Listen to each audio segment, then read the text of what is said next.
So good afternoon, everyone, and happy Friday. If this is your first Belonging Project webinar or you've been to others, thank you so much for joining us today. A quick overview of the Belonging Project. The Belonging Project is a national collaborative effort of more than 25 national industry partners that supports and builds community among diverse law students, attorneys, and their allies to combat the impact of COVID-19 on diversity in the legal profession. It brings together legal industry partners to provide tools, resources, and coaching and mentoring programs to support the continuing personal and professional development of diverse legal talent. Today's speaker, and I'm very excited, is Manar Morales. She's a national thought leader on women's leadership, diversity, and workplace flexibility. She serves as president and CEO of the Diversity and Flexibility Alliance, a think tank dedicated to organizations create inclusive cultures that advance diversity and flexibility to attract and retain top talent. Manar is a frequent speaker on workplace flexibility, diversity and inclusion, women's leadership, and individual strategies for success. Welcome, Manar. Thank you so much, Sin. I'm honored to be here with everybody today. I know it is a Friday.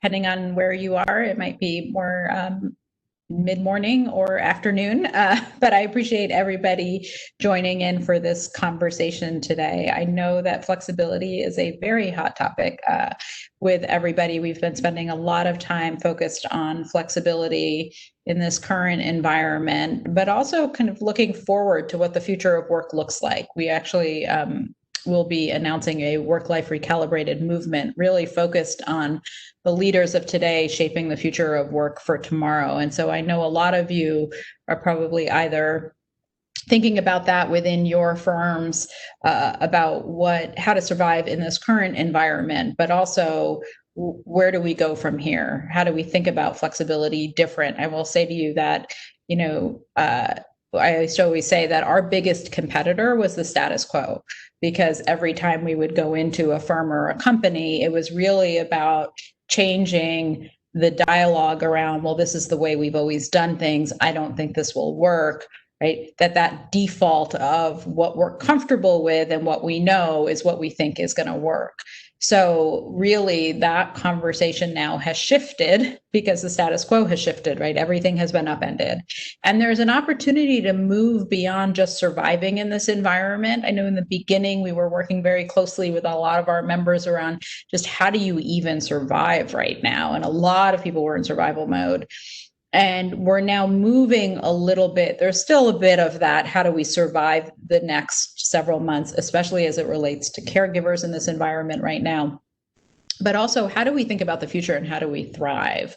So I do want to begin with talking about what we're seeing from the perspective of some of the reentry strategies during COVID-19. So some of you may be in all different places as it relates to whether your offices are opening or not. But I thought it would be important, at least in the context of even the conversation around flexibility, what we have been recommending for firms and companies to do as they start to reopen and possibly start to come back in some ways to their offices. So the first one is around surveying. I will say that having had lots of conversations and continuing to have conversations around what do our employees most need right now? A lot of that has been focused on what do our caregivers need right now, as it relates to the fact that there are a lot of people who are who have children at home, who are dealing with schools that haven't reopened or are still virtual, and are dealing with elder care issues. And so there's a lot of pressure on a lot of employees right now on how they can manage and survive in this environment. And what I always say and ask first is, well, have you talked to your employees around what it is that they would like? Have you talked to your attorneys? Have you talked to professional staff? Not just about just the attorneys, but have you talked to professional staff around what is the way that the firm can be the most supportive? Right now, people need to feel seen seen for what their struggles are, seen for what they are trying to do in a very difficult environment. And they also need to feel heard, that it's not only about, yes, we see you, but we hear you with what you need, and we value you. We value your contributions, right? There are a lot of people who were operating at a level that they just can't operate at right now. And they feel very disconnected, or they feel undervalued for not that recognition. And so I think it's really important during this time that we be leading with empathy, that we remember that we need to be leading with empathy during this time, and figuring out and asking people what it is that you need and how can the firm be the most supportive during this time. Being mindful of language. I've seen a lot of, as we've been reviewing some of the return to office memos, some of the policies that are going out. One thing I keep cautioning all of our firms is to be mindful of the language that you're using. So you should not be calling anything return to work. People have been working really, really hard during this time. And when you say things like, we all need to get back to work, it clearly makes people feel not seen, not heard, or valued, because people are working really hard, as I mentioned, during this time. So I know why people are using that language, but I always caution everybody, if you have a return to work task force, change the name. If any of your policies and your programs, that you're being mindful of what you're calling that, and it's a return to office. The other thing is this sort of back to normal, that everybody is, a lot of times I'm seeing memos where they'll say things like, everybody's anxious to get back. The reality is that getting back is causing a lot of people to be anxious. And so being mindful of when you say things like that, who exactly are you talking to? It's always interesting to me if I'm talking to a chair or firm leadership, the stories that they will choose to share about the struggles. And sometimes the stories that they're choosing to share are very one-sided. They're very much about, about a certain type of individual, and not really reflective of everybody that they serve in the firm. So I'm wanting, when people are talking about even how you're returning to the office and you're saying things like that, that you're talking and showing stories that are reflective of the entire firm and the uniqueness of each individual certain circumstances. In the very beginning, I saw this quote, and it has resonated with me throughout this experience of COVID, which is that we are all in the same storm, but we are all in different boats. And I was like, that exactly captures what COVID is about, right? We are all in the same storm, but all of us have a unique set of circumstances in how we are dealing it, and what is causing the anxiety that we might have, or what are certain circumstances, or what are we juggling. So being careful that anytime you see things going out, that you're really thinking about all of the different stories and the uniqueness of each person's situation. Our recommendation throughout this is, as you're coming back into the office, that you create a reason-neutral process. So nobody should be asking why anybody wants to continue to work from home. Our recommendation has been that that should happen all throughout until such time as there is a vaccine. And so it's not about just you individuals with children can stay home, or if you have an underlying health condition, but that you actually start, as you start to open, say that anybody who chooses to continue to work from home can do so and doesn't have to give us a reason. And that actually is very reflective of how we talk about flexibility in general. That flexibility should be reason neutral. And I'll go into more detail about that in a little bit, but that process be in place. And then being aware of bias during this time. So the ways in which people are dealing with other individuals throughout this time, whether it be in assignment process and work allocation, right? People feel very much that I wasn't seen or heard in the office. Now I'm out of sight and out of mind. And we have to be thinking about how everybody is feeling during this time, and who's feeling more pressure to go in, and who's feeling like, if I don't go in, I won't be seen. I won't get the kind of assignment. So very much paying attention to work allocation systems during this time is really important. Also in terms of the way that who's being communicated to and who's being left out of the conversations. If I am having conversations with people and I'm gravitating towards people who I feel like I can just send a text to, and I'm leaving off other people, I have to be mindful of the way that I'm communicating and who's feeling left out on teams, and making sure that everybody feels included during this time. Also, especially around languaging for people who have children. I've talked to so many associates who are saying, I'm getting the call that says, oh, I'm so sorry. I know that you're probably with your kids. And the person, on the other end is saying, I wasn't with my kids. I actually was in the midst of a client meeting, right? Or I was working during this time. So being really careful about the fact of what we are assuming people are doing during this time, especially people who have children, and whether you're just defaulting to, we assume that if you have kids that you're not working. Also, the type of bias that creeps in during this time from a place of benevolence, of saying, oh, I might not give that person some work right now, or, oh, that person is super busy because she has, 3 kids at home, and so I might pass her over for a certain assignment.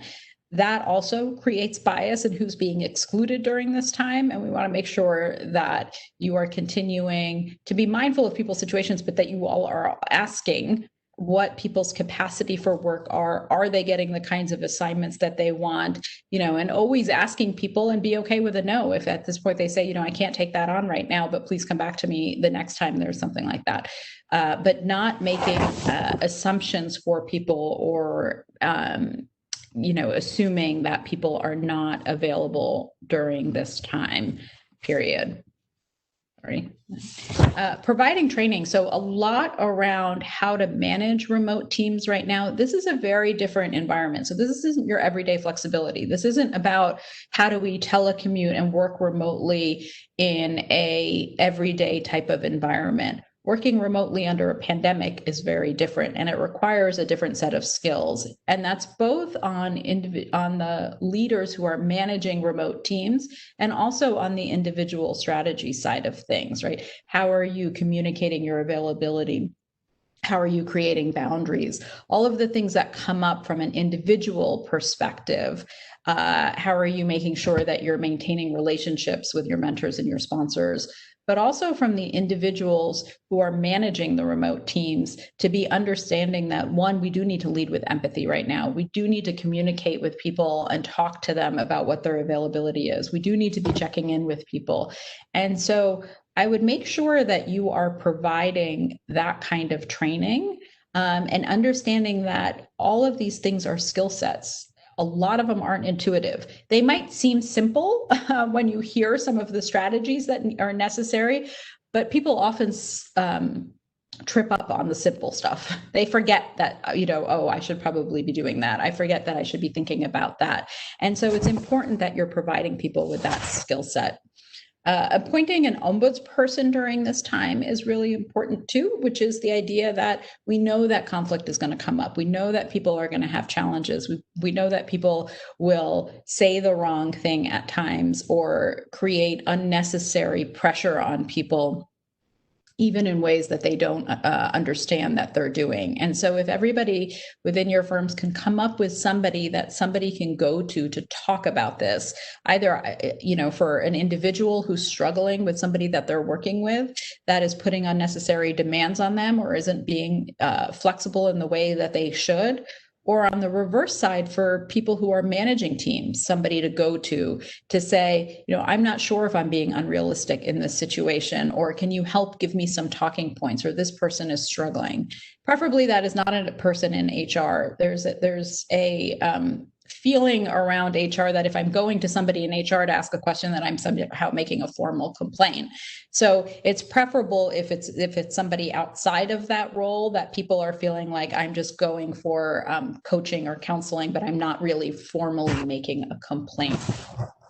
And then revisit your flex policies, which is what we're going to spend most of today talking about, which is, as I mentioned before, during pre-pandemic, right, the status quo was always something that we were challenged with. And now you have a huge opportunity to be thinking about the way that flexibility can drive innovation within your firms, the way that it impacts client delivery, the way that it impacts diversity and inclusion, right? And that it's a driver of all of these things. And so you want to start thinking about, what does the future of work look like for your firms? And it's not about changing the policy in the midst of a pandemic. So our actual recommendation to all of our members have said, you don't issue a new policy right now. You have frameworks, you issue guidance right now around what is acceptable and what the firm is allowing, but don't roll out a whole new policy where you're going to have to likely list a whole bunch of exceptions. Let's wait. But right now, be thinking about what's working in your organizations, what's working in the firm when it comes to flexibility right now, mainly telecommuting, but there are actually a lot of other forms of flexibility that are working in the background as well. What's working, what's not working about it. And if something is not working about the flexibility right now, why is that? Is that COVID related? We are in a pandemic. This isn't the normal working from home. So is what's not working COVID related? Is it related to the individual? Is it related to resources or something that the firm can be doing? And see from there, and then how do we address that? That's a really important thing to be doing right now and starting to be collecting that data. Like I said, I'll be spending most of the time talking about an approach for all of you when it comes to flexibility. I'm more than happy to take questions. Feel free. I know I might be moving at a fairly quick pace to get through all of the things that I want to share with you today, but I'm happy to take questions throughout. Also, if you want at the end, but feel free to type them in as you think about them, and I will address them as we go along. So the first thing I want to talk about is a lot of what flexibility is and what it's not. And some of this has been cleared up during this time, but the first one is that it's just not limited to part-time. For a long time, we used to think about flexibility years and years and years ago related more to reduced hours, at least in the legal industry. That was sort of the focus of flexibility. At the Alliance, we talk about holistic flexibility, which is the idea that it's not one size fits all, and it comprises a lot of different forms of flexibility, whether it's annualized hours, whether you're talking about a compressed work week, whether you're talking about working from home or job share, reduced hours, obviously, or telecommuting, or flexible start and end time. We're seeing actually, I know a lot of firms are focused right now on how is remote work working. But as I mentioned, there's actually a lot, as we're talking with our firms, seeing a lot of other forms of flexibility, mainly shifting hours of when people are working. A lot of times people are doing that because of childcare issues. And so they're having to trade off and they're working in shifts, whether they're working in the morning or they're coming back at night, or they're working in 2-hour increments, 2 hours on and off, trading off with a partner in some way. Or if they're a solo caregiver, then they're perhaps working really early in the morning and then they're continuing at night. So people are working a variety of different schedules as they're working with remote work too.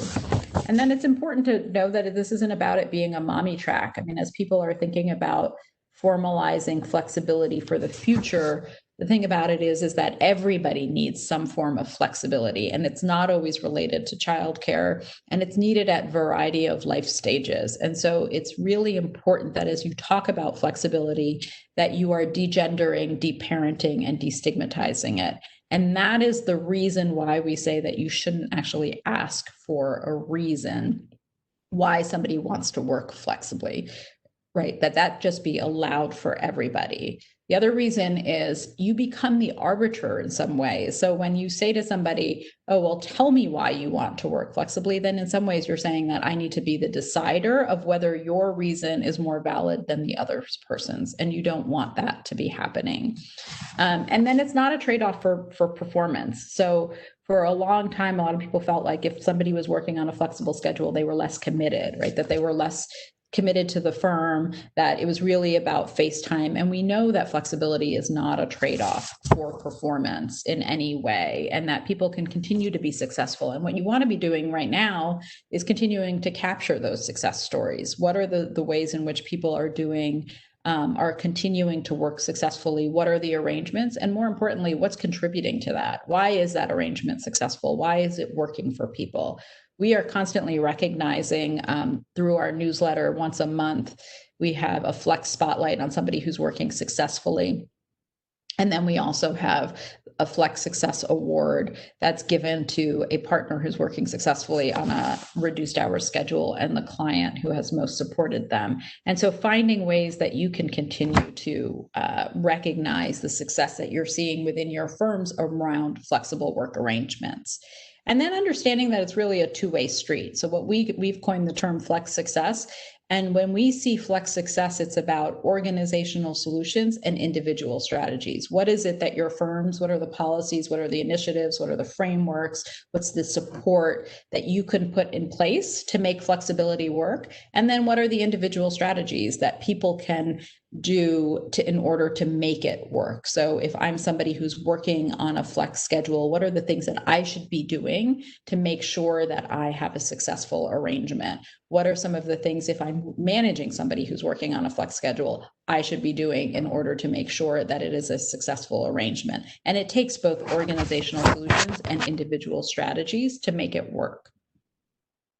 This is our Flex Success Culture Meter. I'm going to go through this rather quickly, but in over all of the different years of working with firms and companies on flexibility, we have seen that there are 5 different types of culture every time that we go into a firm or a company that we have seen. And one is that taboo culture where, flexibility is just not talked about at all. Nobody's allowed to have it. There are no policies in place. It's something that is completely seen as taboo.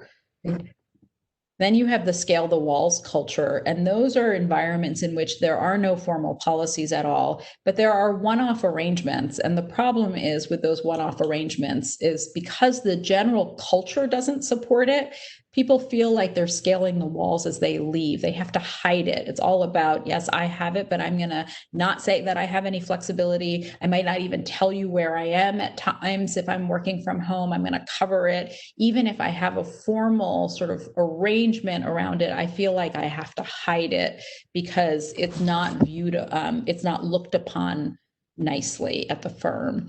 The other one are the paper policies cultures. Those are the cultures in which the policies, you do have formal policies, but they're handed out with a wink and a nod that they are career suicide if you take advantage of them. And so those are policies in which there's a lot of stigma, right? We see the policies, but there's a fair amount of stigma around them. And so while it all looks nice on paper and it all looks nice on your websites and it all looks nice to tout in a recruitment environment as you're recruiting, really the understood message in the firm is you better not use these policies if you want to get ahead.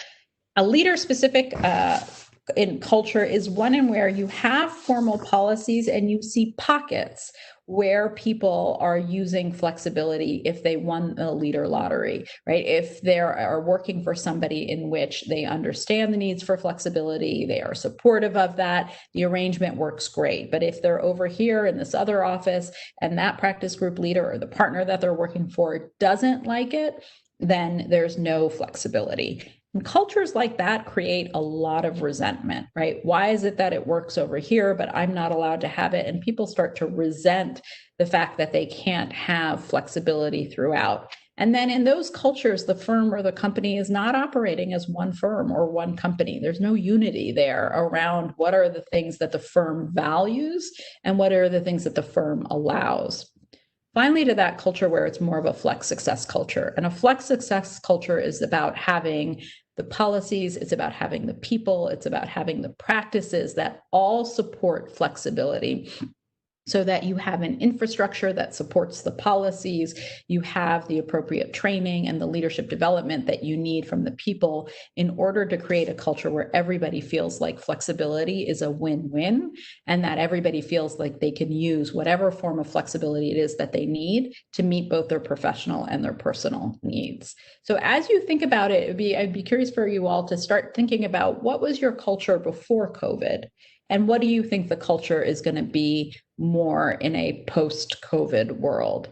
For a lot of people and firms that we're talking to, Some are already forward thinking. They're like, what is the next iteration for us of what it looks like to have the future of work? Like I said, we're in the midst of doing focus groups and insight interviews with a number of our firms to be thinking about, what is the next evolution look like for them? And so you need to be thinking about, where are we going with this and why? If we think about, I don't know, many of you have read Daniel Pink's book Drive, and he talks about that there are 3 things that motivate people to succeed, and that is purpose, autonomy, and mastery. Mastery, law firms are fairly good at getting people to be better at what it is that they do, right? There are lots of opportunities for skill development. There's lots of opportunities to be able to be better at your craft. When it comes to purpose, that's really, do I feel like I fit in? I think that's where really inclusion fits in. Do I feel valued? Do I feel like I have a purpose within this organization?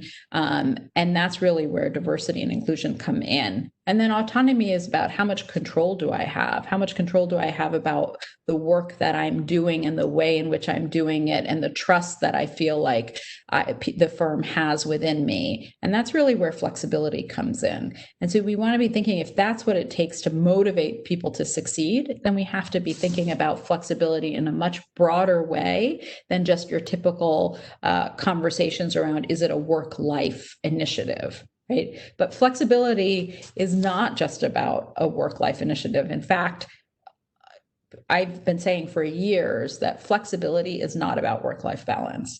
And I think now people are seeing what I've meant by that, which is boundaries create work-life balance, or work-life control. I don't actually like the term work-life balance, but create some level of work-life control. We have all the flexibility we need right now, and we're seeing that for a lot of us, we are working harder and longer than we ever have before, because we don't have any boundaries. The days of work and life are completely melded together, and we're not having an opportunity to create a sense of boundaries. And so that's not what flexibility does for us, but it does have an impact on a number of things. It is a driver of a number of things, and it really is a key talent management tool. So if you think about it from an advancement perspective, we know, as I said, you have to deparent, degender, and destigmatize flexibility in order for it to work.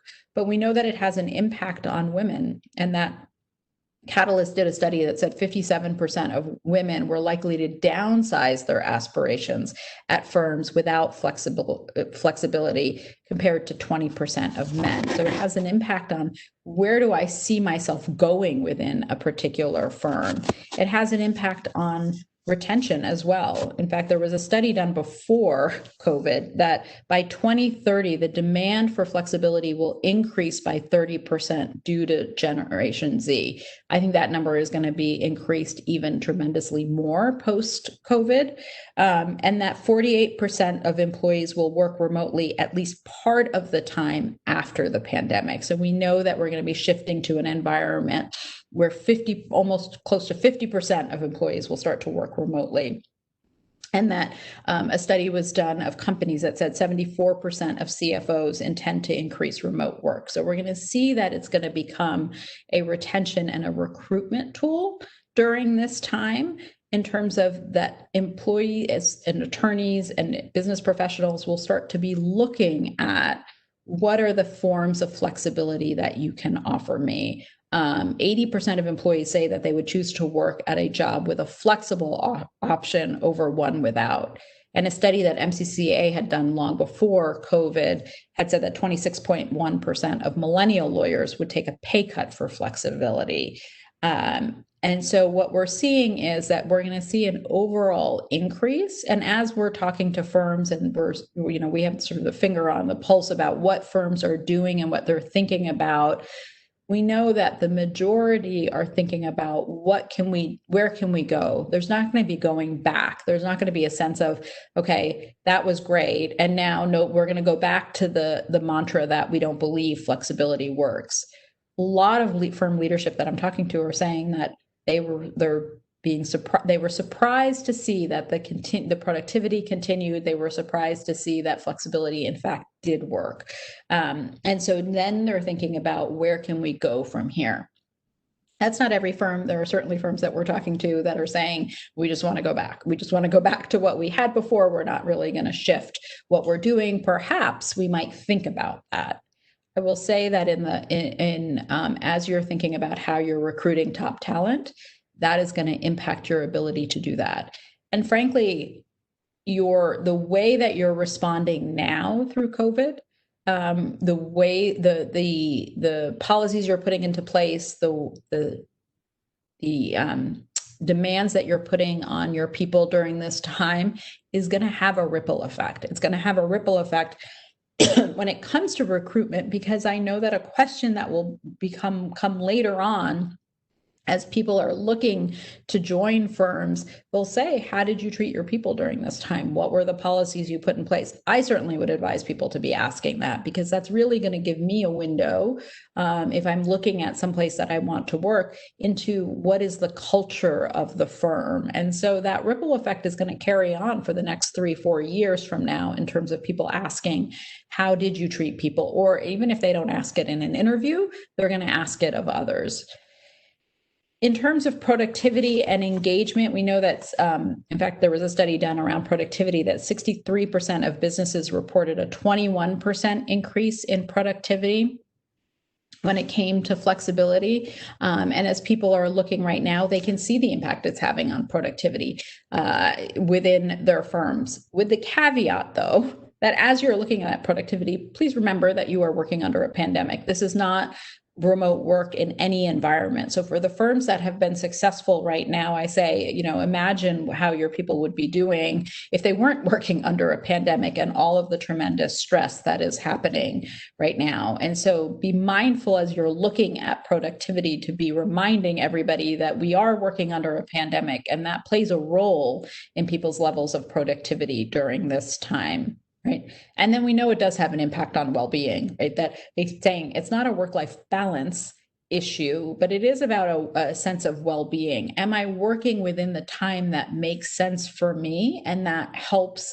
in the ways in which I'm most productive? So I was just talking to a partner earlier who said the fact that they have been working from home has allowed them to take better care of their health, has allowed them to exercise in ways that they couldn't before because they were constantly on the road, right? Has allowed them to have dinner with their family in ways that they hadn't had before. All of that impacts their sense of well-being, and that impacts your level of productivity. And then from a diversity standpoint, we know that flexibility is a driver of diversity because, as I mentioned, yes, we degender and we deparent and we destigmatize flexibility, but we know that it has a huge impact on your ability to retain and recruit and advance women within your firms. And we know that it has a huge impact on caregivers. We also know, though, from a multi-generational standpoint, and the caregivers I should mention is that's men and women, right? That we know that there are a lot of studies showing that millennial men want to take a greater role and play a greater role in caregiving right now, and that's important to them to think about ways in which they can do that. But also from a generational issue. So at last year's annual conference that we held, we had the CEO of AARP, Joanne Jenkins, speaking, and she was talking about the fact that the way that they look at flexibility as a way to retain and keep people in the workforce even longer and allow people to be able to work even longer, right? So it's about all of the generations, whether it's ways in which you can continue to retain baby boomers to work in a way that you are keeping them having an option to stay a little bit longer and using flexibility. But we know the research tells us that every generation needs it for a different reason. And then obviously everything that I'm talking about ties into productivity, ties into profitability for your firms. So what I hope with all of this is to take the conversation around flexibility out of this is an accommodation or that this is something that we're doing because of work-life balance, into the real conversation around this is a driver of talent for us and that this is a business imperative for us as a firm. And that's the context of which the conversations I would like to see firms having right now. And hopefully some of the data that I talked about helps you start to frame that conversation within your firms. I always say, for us, as we're working with our members, it's not that I can get every firm to do what it is that we recommend, right? But what our goal is that every firm is having the right conversation and is it looking at these policies that we are suggesting that firms have and recommending in the right context. They might still say no, but they can say no for the right reasons rather than saying no for the wrong reasons, which is that they're having the wrong kind of conversations. So what gets in the way if we know that flexibility is so great and that it's a driver of so many things? What stops firms from having more greater flexibility? There's what we call the myth of the 5 C's that we see, and that is the kind of common conversations around loss of control, right? That we're going to open Pandora's box and no one's going to be working. And if I don't see them, how do I know that they're working? And obviously, the response to that is about trust, is about that you really don't have control over people in the ways that you think you have control over them. And that at the end of the day, it's about trusting people. And the opening the Pandora's box is actually what you want to see happen, which is that you want to create policies where people feel like they can use them, because you don't get the business benefit from policies that people don't actually use. Loss of culture is that you continue that fear that if nobody's in the office, how are we going to maintain a sense of culture? I would say to pay attention right now to how you're maintaining culture in this current environment, but also to say that you have to actually continue to find ways to build that culture and be intentional about it. Most firms that we are talking to are not going to go to 100% virtual environment. We've seen, and we're talking to some companies that are, and we're working alongside some companies that are choosing to go to 100% virtual environment and talking to them about how they maintain culture. But in the legal industry, I would say a majority are going to create some sort of hybrid environment. And so it's how do you continue to be mindful of building that culture in a hybrid environment? Loss of collaboration is a big one. How are we ever going to collaborate? How are we going to build relationships? Again, this is a time where you should be monitoring where you are building that sense of collaboration. For some, they're saying we're actually collaborating in ways that we never thought we could before, and that technology is giving us an opportunity to engage in ways that we didn't realize that we could, bringing people in across offices in ways that we hadn't done before for practice groups, and that we're actually collaborating more. But we have to be intentional about it. Anytime that you are in an environment of flexibility and creating a hybrid one, it's about creating it with a sense of intentionality and being strategic about what are the things that I'm going to be worried about are going to go away, and how do I intentionally provide opportunities for that to happen, both either if there are times when people are in the office or if there are times when people are working from a different location. Loss of contribution. How will I know that they're working? How will I make sure that they're contributing at the highest level that they can? My response to that is always, how do you know that now, right? How are you marking and valuing contribution right now, and thinking about that? Because for most of us, contribution isn't about, I see you in front of me and therefore I know that you're working. Contribution is about, are you being responsive? What's your work product look like? How are you contributing? Are you being innovative? All of these different things that we actually do measure people by. It's not about, do I see you sitting in front of me? And then that sense of loss of connection, that people will no longer feel connected to the firm. They will feel like we can't build trust, that there aren't ways in which we can get that kind of water cooler moments back and people are building connection. And those are things to be thinking about. So a lot of these are myths because they don't ultimately happen in an environment that is well put together, in what we would say a true flex success environment is. But that's because a true flex success environment provides for safeguards to prevent any of these things from happening. And so it's not just about rolling out a policy, which a lot of firms will say, oh, well, we'll just roll out a policy. It's not just about rolling out a policy. It's about putting together the infrastructure to support the policy that you're putting into place. We get the question a lot around why formalize policies. There are a lot of the benefits that you get when you actually put things in writing, which is that it helps promote that collective understanding it reduces that uneven application, and it helps demonstrate significance. And that's all very important, right? If I feel like I live in an environment where it's a leader specific, I need to be able to point to a policy that says this is something that the firm supports. Or I can't feel like if I have somebody I'm working for doesn't allow me to have that kind of flexibility that I want, then I might not raise my hand for it. But if I know that the firm has something in writing that supports it, I'm more willing to do that. So I've covered a lot of this around the floodgates are going to open, and some of these, a lot of the conversations around nobody really wants it is still one that continues to happen, which is that, oh, nobody really wants it. Most of the time, if you're in a firm where you say nobody really wants it, we know that the research tells us that people actually really do want it. The question is, why is it that they don't want it within your firm? And usually the answer to that is because it's stigmatized, because they know that, one, if they take advantage of it, the policy, if they use it, that they are going to be disregarded, that they are going to be stigmatized in some way, that they are going to be seen as not as committed. And so people say, yeah, I don't really want it, because they feel like it's handed out with a wink and a nod. It's career suicide to take advantage of it. So when you start to hear those things, start to actually say, well, why is it that people in our firm don't really want it?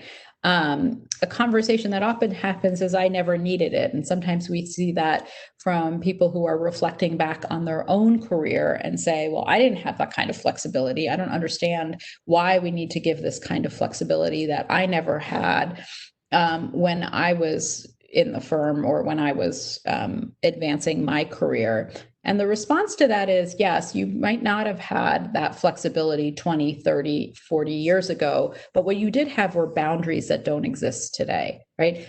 Even as I think about how I was practicing over 20 years ago, it was different in the sense that I also knew that I could, go out to dinner and not necessarily be interrupted, or I could go on vacation to a remote area and not feel like I was needing to be interrupted. So I could create levels of boundaries that just don't exist today. And to be honest, I think the next level of conversation and conversations that we're having with companies and others outside of the legal industry is actually more about boundaries. For some, they're at a level where they have all the flexibility and people have it. And their conversation is, we need to create boundaries. We need to create time where people feel like they can go on vacation and they actually can get a break, because we know that the level of stress, that people need to feel like they can have time to get away. And that in fact makes them come back more productive. So if you think about some of the objections you've heard, feel free to type it into the chat as I go through this next section, if there's something that I haven't mentioned that you are hearing within your firm. And then I want to talk you through this roadmap for, as you think about implementing your own flexibility within your firms, right? This is our success roadmap. That's our proprietary framework of how we approach flexibility with folks that we're working with organizations that we're working with. And the first step is to explore the business case. And that's really around thinking about, what is the current state of flexibility within your firm? What are the opportunities for flexibility, and what are the challenges right now? And for right now, this is actually a really good time to be doing this, because you can start to be thinking about, okay, we've had to all switch. And for some firms, they had to scramble a lot faster than others. For the firms that are doing well were ones that already had flexibility built in. They had some form of a remote work or telecommuting policy in place. And so this transition really wasn't that challenging as an entire firm. But for others that had a culture of, whether it was a taboo culture or scale the walls culture or even a paper policy culture, there was a lot of struggle right now. And they had to kind of switch gears very quickly. And so you start to think about right now, what has been working in this environment right now? what are some of the wins that we didn't realize flexibility would bring us? So as I've been I've been interviewing some leaders, I always ask them, what was your vision of flexibility? What was your perception around remote work before the pandemic? And tell me now what your perception of flexibility is. And I've been working with a lot who've said it has completely shifted. I never expected this to work. I never expected this. I'm seeing this as an opportunity. And then start to think about, okay, what are the opportunities that exist? So for some, for example, the way in which client services will be delivered in the future is going to start to shift, because we were also talking to a number of companies who said, the amount of time that we're going to do meetings where we're going to require lawyers to be flying to our office is going to be cut down tremendously. We intend to cut travel down a significant amount, because we realize that we don't have to go through the expense of sending our team or having our outside counsel fly in, when we can now just do meetings remotely, when we can all be on a Zoom and see each other or whatever platform that you use, and we can effectively get what we would have had to spend a whole day traveling for a 1 or 2 hour meeting. So I think the opportunities for client delivery is going to start to shift, and we have to start thinking about where can we get wins. Or the fact that, frankly, I have been spending a tremendous amount more time on Zoom meetings with my members and actually getting to see them than we had in the past, where it was more done by phone, and we're getting to connect in ways that we didn't get to in the past. And so thinking about where are really the opportunities, and how do we make the flexibility be a win-win across the board? And then you want to start thinking about, how do you map out the components of what flex success should look like? So that's really, once this is the business case. Let me go through this. Basically what I just went through around what are your organizational needs for flex, where are the wins, and where are the different trends that you're seeing in the statistics right now. And then you go to that map out phase and you think about, what are the different options for flexibility that we want to be thinking about? So I know everybody's focused on remote work right now. What I want the conversation to be around is this idea of holistic flex, that it's not a one size fits all, that we can come up with a variety of forms of flexibility. We're familiar with reduced hours. We now just had a grand experiment around an experience around remote work, but we don't have to have those kinds of things happen to us in order to see that other forms of flexibility work too. So start to pay attention to, how do we create this unique holistic flex policy that allows ultimate flexibility for people to decide what works best for them. And then you start to think about, how do we design that program? And as I said, it's not just about the policies, right? A lot of times firms will focus a tremendous amount of time on, what is the policy going to look like? And they spend a lot of time drafting that policy, and then they just roll it out in an email. And that's not going to get you the kind of culture that you want and the kind of success that you want when it comes to flexibility. So yes, here are these essentials around flexibility. We're often asked, do we have model policies, or do we provide model policies for our members? And we don't. And the reason we don't do model policies is because we want firms to go through the process of figuring out all of the different areas and actually talking about it, rather than and having it fit to the culture of the firm. So we review policies. We're always reviewing policies and giving feedback, but you have to go through the process of, okay, what does this really mean for us as a firm? How is the approval process going to play out? How are we going to address compensation and advancement? How are we going to consider the legal implications? What's the review schedule going to look like? And we have best practices with each of these different stages on our website and in our databases, but it's about really thinking about, okay, what is the best policy going to look like for us? And then more importantly, so I know that we spend a lot of times on policies, but I would say the actual step that's even more important than the policy itself, the policy is important, is how are you going to start to integrate that policy into the culture of the firm? How are you going to start to make sure that you have created a policy that's not just a paper policy, but that you have the infrastructure and you have the communication and you have the things in place that are actually going to support it. And so that comes into, how are we going to message the policy to people? How are we going to make sure that we communicate the business case for flexibility in the ways that we want to see it, so that it's not this stigmatized policy, so that people understand it's not an accommodation, that it's not a work-life policy, but that it's actually a talent management, and there's a business imperative behind having the flexibility. And that all comes down to how you message it. So we spent a lot of time talking about, how are you going to message this? Who's going to announce the policy? How are you going to make sure that everybody is aware of it? How do you build up even the support for it? So when we were working with one firm around their policy, it was about, having, I presented to the executive committee. The executive committee bought into releasing a policy. I then presented to all the partners, because it was an opportunity for partners to talk about what it was what their perceptions were, what their challenges were, how were we going to make it work? And so all the partners could get together and have that conversation, right? Then the policy got rolled out, and then I started to do all of the training, because it's about educating everybody around, how do you work most effectively on these policies, and not assuming that everybody knows how to do that. Not everybody knows how to work the most effectively when they're on a remote or any sort of flex schedule, right? How do they account for things that people are worried about? How are they making sure they're getting the kinds of assignments they need?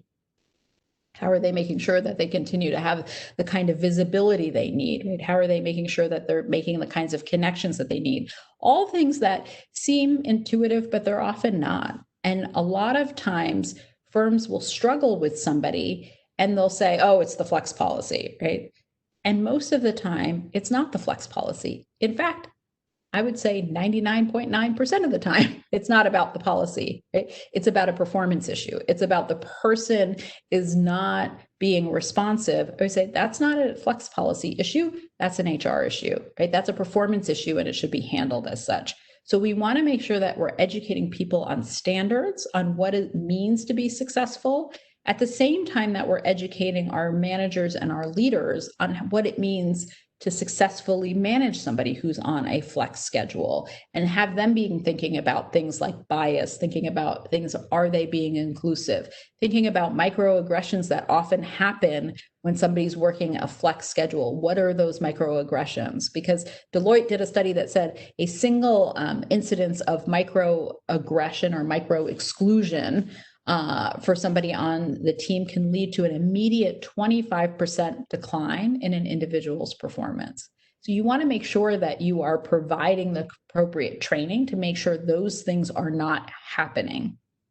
And then what are the ways that you're actively administering the program? It does take a level of administration and a level of infrastructure behind it to support it. These are a variety of levels that you can incorporate, and we walk through our members on what a flex program manager should be doing, at what level, what are the different things that they should be doing, what are the advisors, what should they be doing, and making sure that they're educated. And then how do you sprinkle flex ambassadors throughout your firm to make sure that they become the ombudsperson, to make sure they become your eyes and ears, because oftentimes the messaging around flexibility or the messaging against flexibility sometimes can be subtle, and sometimes you're not privy to all of those different conversations. So you want to spread ambassadors throughout the firm who are your eyes and ears and who are listening for the messaging that can derail your flex program. So for example, oh, that's really just only for women, or that's only for moms, and then men are feeling excluded. Or,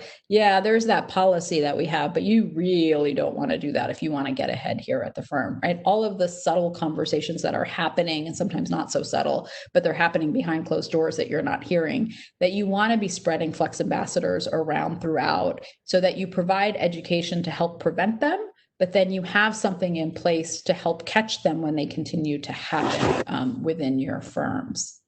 And then finally, you want to reinforce flex success, which is, how do we start to think about, how do we crunch the numbers? Who's using it? Who's not using it? Where do we need to make sure that we're building a community, right? That's around your flex affinity groups, your caregiver affinity groups, right? How are we making sure that we are establishing accountability throughout the firm for people to be using the flexibility that they need, to be helping make sure that they are encouraging people to use the kind of flexibility that they need, and that people feel like they're being held accountable for making it work. Because again, if we go back to the fact that flexibility is a business imperative, then it is in the interest of the firm to make sure that there's a level of accountability for making sure that you have flexibility that people can use, that you have flexibility that people feel like they can use.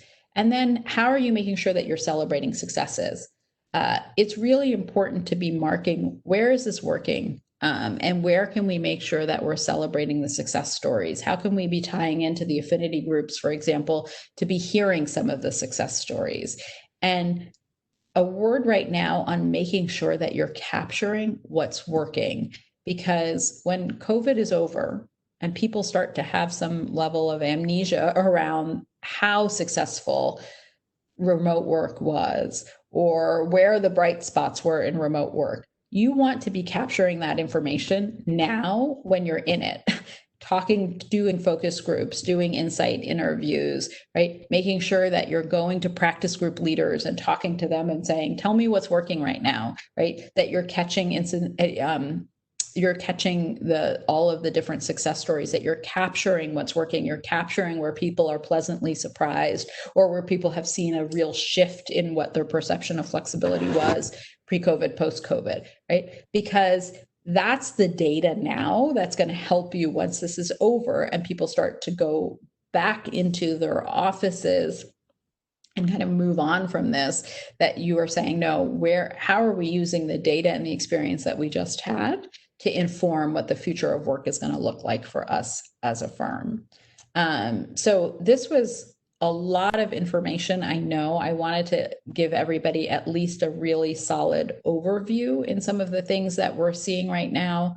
I am more than happy to answer questions. I've also put my email address up on your screen so that you can feel free to email me if you have questions. I know oftentimes we don't necessarily get to all of the questions or people don't feel comfortable asking it in a group, but I'm happy to answer questions. And then on November 5th, we are having our annual conference, which will be virtual this year. And Gary Ridge, who is the CEO of WD-40, is our keynote speaker. We're going to have Minda Hartz speaking, who wrote the memo and is talking about women of color having a seat at the table. Brene Myers from Netflix. We have lots of law firm chairs and others speaking at the conference. So we're excited for that. I hope you can join us there. And Sin, I don't know if there are questions that have come in. Hi, Menard. No questions have come in, but this was such wonderful information. Thank you so much for providing this. I learned a ton. So I'm really excited and thankful that you could take time out of your day for this. No, I was happy to do it. And like I said, people can feel free to email me questions. I also know that for some of us, it's a Friday afternoon. And so I know that it's a late day. So I wish everybody a good weekend. And thank you for having me. Thank you. And for those waiting for the CLE code, CLE is pending, but the code is SS as in Safe Arts Shaw 4399. So it's SS 4399. Once again, thank you so much, Menard, and I hope you have a fabulous weekend. Thank you. Take care, everybody. Bye. Bye.